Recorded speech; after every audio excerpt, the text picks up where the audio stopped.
Something people often confuse is the difference between the words manga and anime. And I don't blame you if you do, because in Japan, manga can refer to both animation and comics. However, outside of Japan, manga strictly means Japanese comics. Anime, on the other hand, is simply the Japanese word for animation.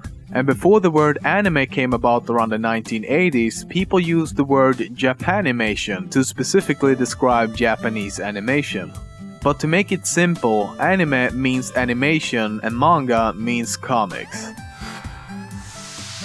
One thing that makes manga and anime so iconic and recognizable is often the large and exaggerated eyes. You thought I would say boobs, didn't you? Well, we get to that in a moment. But the large eyes on many manga and anime characters can actually be credited to one man. His name is Osamu Tezuka and is often considered the godfather of anime, as he was basically the Japanese version of Walt Disney. And that is actually what inspired Tezuka. He was inspired by Disney cartoons where many of the characters such as Mickey Mouse and Bambi featured large eyes. Another iconic design for manga and anime characters is the hair and usually extreme hair colors. However, the colors aren't just selected randomly. In many cases they express significant elements of that character's personality. This is based on the color symbolism in Japan. For example, black can mean mystery or evil, red means joy, love or aggression, gray can mean intelligence or boredom. Every color has its own set of meanings, however, not every anime and manga use it.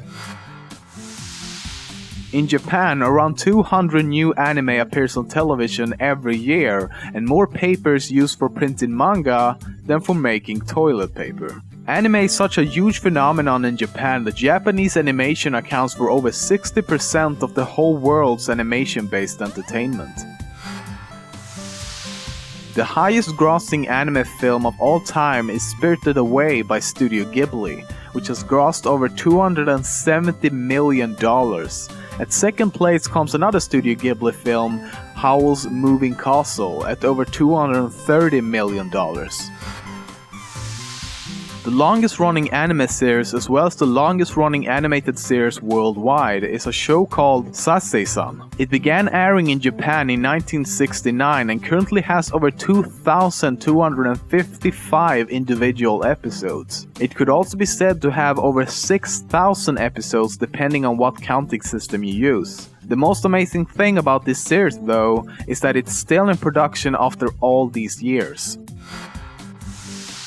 Compared to the Western world where animation and comics are mostly seen as something only enjoyed by and targeted towards children, anime is quite the opposite. Even though there are a lot of stuff targeted just for children, there's just as much anime and manga targeted towards teens and adults, which is not afraid of showing death, gore, sex and other controversial themes that's usually otherwise only seen in live action movies and series. Anime and manga even have specific categories to specify who the target audience is.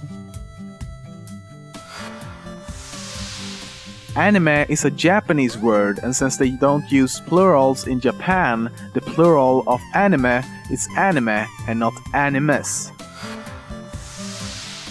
Because anime and manga originates from Japan, it has a lot of genres, definitions and words not often used elsewhere. Here are some examples. Moe. While it does not have a concrete definition, generally it's used to describe that a female character or even a whole show or comic is striving to be very cute to invoke a feeling of sympathy and endearment within the viewer.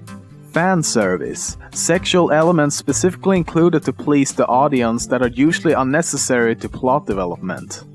ONA. Anime intended to be distributed via the internet through streaming or download. OVA. Anime intended to be distributed on VHS tapes or DVDs and not to be shown in cinema or on TV. Mecha. Giant fucking robots. It can be very hard to describe what an anime is, because technically, anime is just a simple abbreviation of the word animation. There are no predefined rules of what an anime should or should not include, yet most of us would identify this as an anime, while this would be a cartoon. However, the latter is the oldest preserved anime in existence, created around 1907 by an unknown animator. But even though the word anime quite literally covers all of animation, the modern usage of the word usually describes one of two things. The first is that anime is defined by the character's unique features such as the pointy chin, large eyes, spiky hair, elongated thin bodies and limbs, and of course the obligatory huge breast syndrome. The second popular definition is that anime is only animation created by Japanese and/or was created in Japan.